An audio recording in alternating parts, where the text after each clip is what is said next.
Good morning. My name is Brandon, and I'm an alcoholic and addict in recovery. And the last few days, we've been going over the phases of relapse syndrome as outlined by Gorski and Miller in their book, Staying Sober, A Guide for Relapse Prevention. Today, we're on phases 7 and 8. So phase 7 is depression. So we're all familiar with this feeling of depression, of very significant sadness and hopelessness. A lot of us experience that quite often in our addictions. What we're talking about here is not just a period of sadness or being down or having the blues. Again, as addicts, we tend to think in black and white. We got to get away from that and recognize that, just feeling sad, being down, even having a few off days, that's not necessarily depression. Depression, as we're talking about here, is more clinical depression.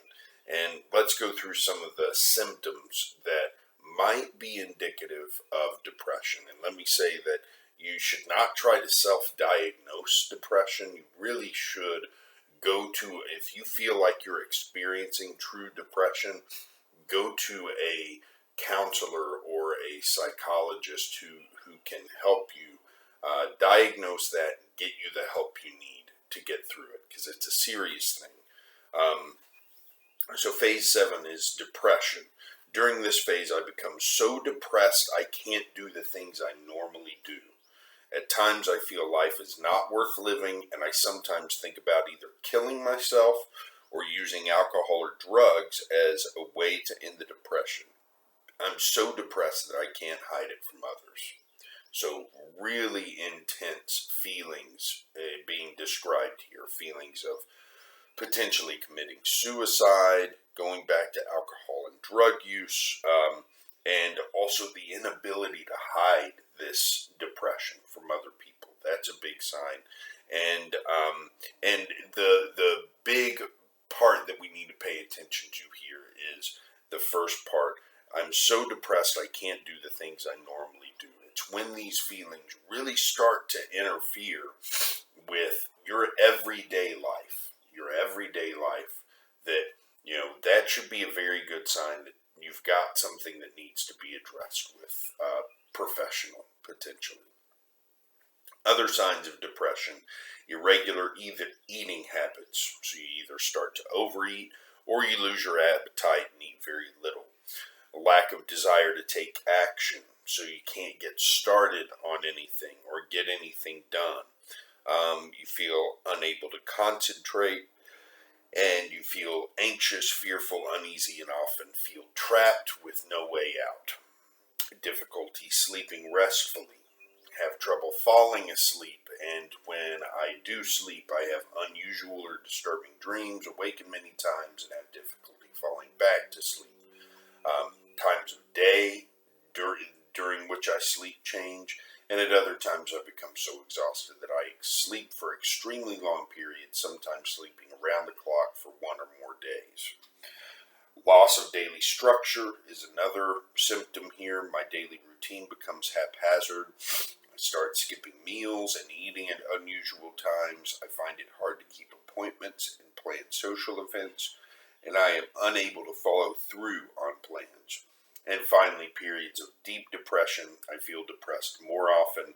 The depression becomes worse, lasts longer, and interferes with living. I often complain that nobody cares or understands what I'm going through. This, I think, is an often overlooked and very important symptom that we need to keep an eye on. When I was in my addiction and felt all of these, many of these things that we just talked about in terms of depression, one of the overriding things I felt was nobody in the world can understand what I'm going through. It's unique to me. Nobody can understand it. Now, I found within about 30 seconds of entering a treatment center that was undeniably untrue. there were plenty of people who understood exactly what I was going through. They're called addicts, and there are groups where I can meet tons of them and share experience and draw strength from their experience. So as soon as because I felt this in recovery, I have felt that feeling of, nobody understands me or what I'm going through. That's a signal for me that I need to go out and reconnect with other addicts. Maybe I haven't been going to meetings enough. Maybe I haven't been talking to some of my close friends in recovery enough. So I always use that kind of feeling as a sign of, hey, this means reconnect or strengthen connections or connect even more. Very important for us to recognize. So then we move on to phase 8. So once you're experiencing this depression, you're also probably experiencing a behavioral loss of control. So during this phase, I can't control my thoughts, feelings, and behaviors. Can't stick to a productive daily schedule, and I am still denying how dysfunctional I've become, and I am not willing to admit I am out of control even though my life is chaotic and I have serious problems. So for anybody recovering from addiction, that should sound very familiar because most of us did that in our addictions. Our life became out of control, became unmanageable, and this will sound very familiar to anyone working the AA or 12-step programs. Life became unmanageable, and yet we denied it. We said, no, it's okay, I got this under control. Or what I did was say, well, what do you expect? Look at the way the world is. Look at the way my world is and what all these people are doing in my life. How else do you expect my life to be? So blaming the dysfunction in my own life on other people became my modus operandi. And I ended up in a place where, nothing was my fault. Everything was out of control because of other people, because of other situations.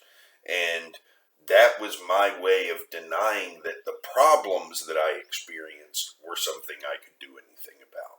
And that was the way of giving myself an excuse to continue using alcohol and drugs, because that seemed like a decent way to cope with this unmanageability. So some symptoms that are marked in this phase: irregular attendance at AA and treatment meetings. I start finding excuses to miss therapy and self-help group meetings.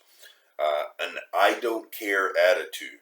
I try to act as if I don't care about the problems that are occurring in order to hide feelings of helplessness and a growing lack of self-respect and self-confidence.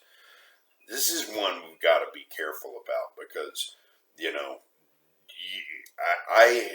I've known people in recovery who take this kind of easy breezy attitude about life, which is good, except when there's problems they need to do something about, and they kind of continue having this easy breezy feeling of well, it'll work itself out. And that's not what take it easy, a motto that's common in AA and other 12-step programs. That's not what take it easy really means.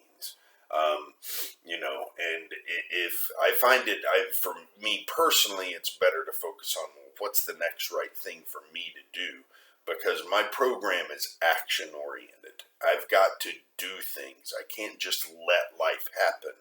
I have to do the next right thing and then let life happen. So it's subtle difference, but it's a difference that's important to a recovering addict, that keeps us in that mindset of, yes, I have to allow life to happen around me. I have to accept that there are things I can't control, except for the one thing I can control, which is what I do, my reaction to the world around me. And as long as I'm doing the next right thing, then I can take that attitude. But that's not what we're talking about here. What we're talking about here is I don't care about these problems. I'm just going to let them work themselves out. One thing you might hear is God has a purpose for everything, and I'm going through this for a reason, so I'm just going to let it happen. So that is the I don't care attitude. Another symptom here is open rejection of help, cutting yourself off from people who can help. Dissatisfaction in life. Things seem so bad that I begin to think I might as well go back to alcohol or drug use because things can't get worse. And finally, feelings of powerlessness and helplessness. And so, a lot of these symptoms, as I read through them, sound like what I went through in addiction. And that's because in a lot of ways they are. And now, when you experience them in recovery and as a sober person, that's part of what drives you back to thinking, well, I might as well be using again because I feel the same way I did when I was using. But the kicker is you don't have to feel that way. There's usually reasons that you get back to these places that you can change in the way that you work your recovery program. And so tomorrow we'll go through the last few steps of the relapse process and then start looking at what a relapse prevention plan really looks like and how to plan out your recovery so that you are less likely to get into these phases in the first place and can stay in healthy recovery. Talk to you then. Hope you have a good